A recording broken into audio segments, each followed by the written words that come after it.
ఈ కొత్తగా వచ్చేటువంటి ఈ ఆమ్కాలో బిల్ట్ ఇన్ టెలిస్కోపిక్ లాడర్ ఉండే విధంగా నిర్ణయం తీసుకున్నట్టుగా తెలుస్తోంది.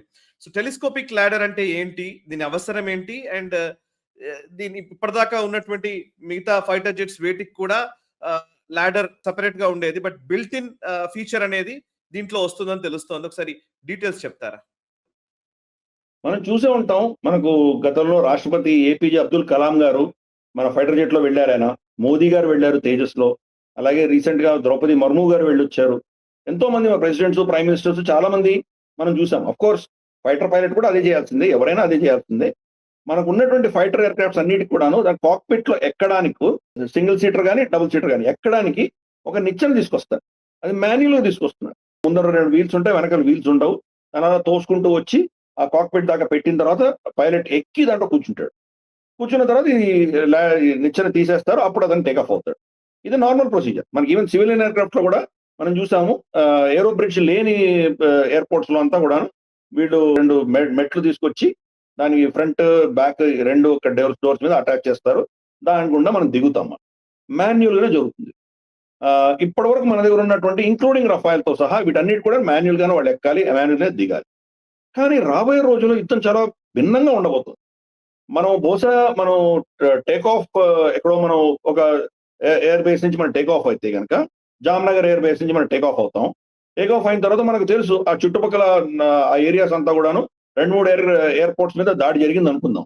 అప్పుడు ఏంటి, మనకు కొత్తగా మనం కడుతున్నటువంటి నేషనల్ హైవేస్ అన్నిటి మీద కూడా మనం ఎయిర్ క్రాఫ్ట్ ల్యాండ్ చేసే దిశగా చాలా ప్రాంతాల్లో మనం దాన్ని ఇది చేసుకున్నాం, దాన్ని ఒక ప్రోటోకాల్స్ పెట్టుకున్నాం మనం.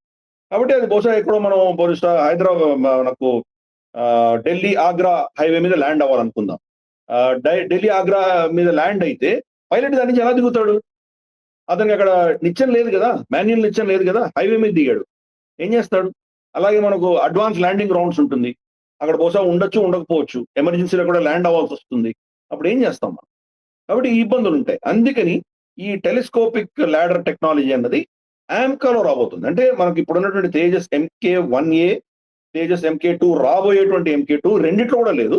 మాన్యువల్ గానే మనం ఎక్కాలి, దిగాలి. బట్ ఆమ్కాలో మాత్రం ఈ ఫీచర్ మనం స్పెసిఫై చేశాం కాబట్టి దాని డెవలప్మెంట్ మన దేశంలో ఆల్రెడీ స్టార్ట్ అయింది. ఆమ్కా వచ్చేసరికి ఆమ్కాలో ఈ ఫీచర్స్ ఉండబోతున్నాయి. దాంతో ఎక్కడ మనం ల్యాండ్ అయినా కానీ కూడా అది దాంట్లోనే ఇన్బిల్ట్ ఉంటుంది. దాంట్లో మనం బటన్ నొక్కామంటే కానీ నిచ్చెన వస్తుంది, దాని నిచ్చెన ద్వారా దిగచ్చు. అంటే ఈవెన్ హైవేస్ మీద వాళ్ళు ఆపినా కానీ కూడా ఎవరి సహాయం లేకుండా వాళ్ళే దిగచ్చు.